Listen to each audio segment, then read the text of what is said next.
Do you have any second thoughts about your mitigation recommendations, considering the evidence that despite all of the things we've done in the U.S., our death rate is essentially worse than Sweden, equivalent to the less developed world that is unable to do any of the things that you've been promoting?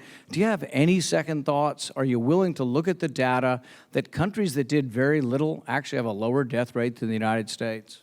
Hopefully, and I am, and my colleagues are humble enough and modest enough to realize that as new data comes, you make different recommendations.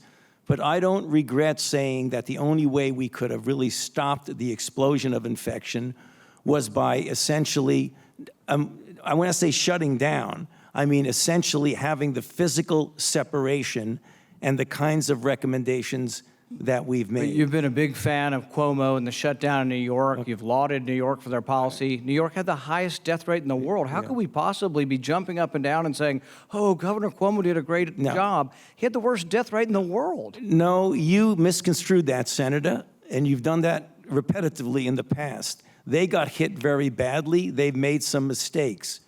Right now, if you look at what's going on right now, the things that are going on in New York to get their test positivity 1% or less is because they are looking at the guidelines that we have put together from the task force of the 4 or 5 things of masks, social distancing, outdoors more than indoors, avoiding crowds, and washing hands. Or they've developed enough community immunity that they're no longer having the pandemic because they have enough immunity in New York City to actually stop. I challenge that, Senator, because I want to, please, sir, I would like to be able to do this because this happens with Senator Rand all the time. You were not listening to what the director of the CDC said, that in New York, it's about 22%. If you believe 22% is herd immunity, I believe you're alone in that.